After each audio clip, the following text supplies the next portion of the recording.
السلام علیکم ورحمۃ اللہ وبرکاتہ نحمده ونصلي على رسوله الكريم اما بعد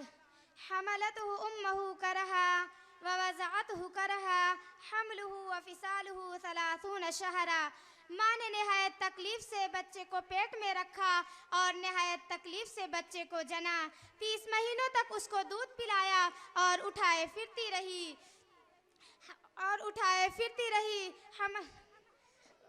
30 مہینوں تک اس کو دودھ پلایا اور اٹھائے پھرتی رہی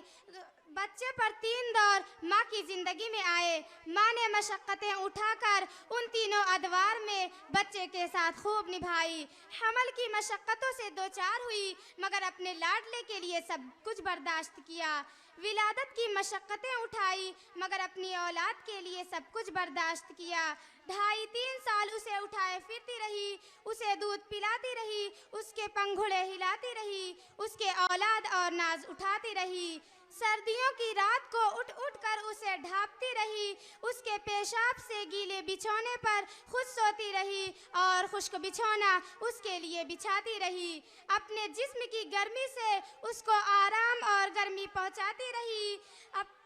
گرمیوں میں تمام رات اپنے دوپٹے سے اس کو ہوا جھیلتی رہی اب جب بچہ عالم شعور کو پہنچا تو اس کے لیے اچھا کھانا پکاتی رہی اس کی تعلیم کا انتظام کرتی رہی اپنے کھانے سے اچھی چیز بچا کر اپنے لاڈلے کے لیے چھپا کر رکھتی رہی تاکہ میرا لاڈلا اچھی چیز کھائے میری خیر ہے میرا لاڈلا نہ ترسے وہ بھوکا نہ رہے اس کو نہ دکھ پہنچے اس کی راحت اور آسانی کے لیے وہ سب کچھ کر گزری جو ماں کے بس میں تھا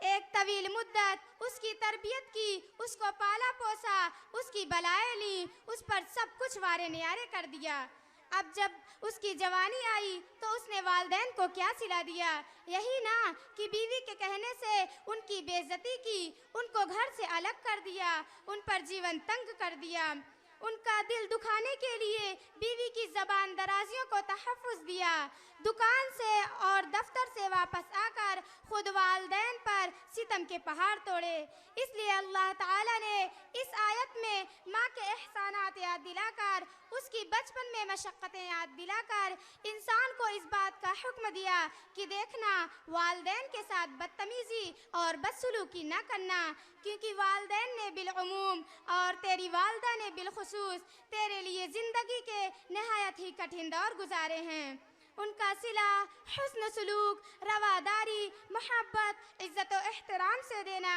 یہی قرآنی ہدایت ہے جس نے اسلام کے فرزندوں کو والدین کے لیے سراپا نیاز اور اخلاص بنا دیا تھا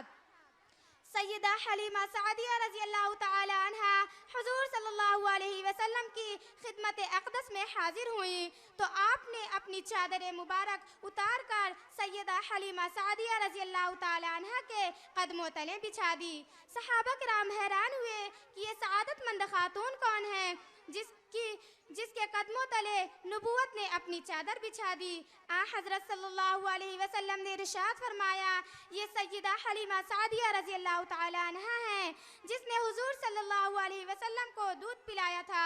جو حضور صلی اللہ علیہ وسلم کو بچپن میں لے گئی تھی یہ تھا رضائی ماں کا اعزاز جو سرکار دو عالم صلی اللہ علیہ وسلم نے خود فرمایا تھا اس سے ماں کی عظمتوں اور رفعتوں پر روشنی پڑتی ہے کما ربیانی صغیرہ قرآن حکیم کے اس جملہ نے تو عجیب ہی سما باندھ دیا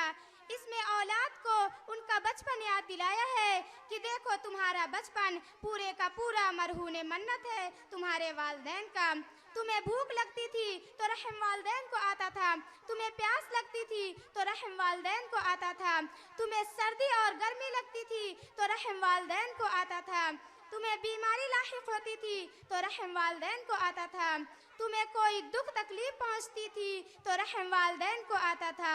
اب والدین کے بڑھاپے کے وقت تمہیں ان پر رحم اور شفقت کا رویہ اختیار کرنا چاہیے کیونکہ والدین تمہارے محسن ہیں اور والدین تمہاری تربیت کے لیے شب و روز اپنی زندگی کا قیمتی حصہ صرف کر چکے ہیں اب آخر میں اللہ تعالیٰ سے دعا ہے کہ اللہ تعالیٰ ہم سب کو والدین کے ساتھ حسن سلوک کرنے والیاں بنائے آمین وآخر دعوانا الحمدللہ رب العالمین السلام علیکم ورحمۃ اللہ وبرکاتہ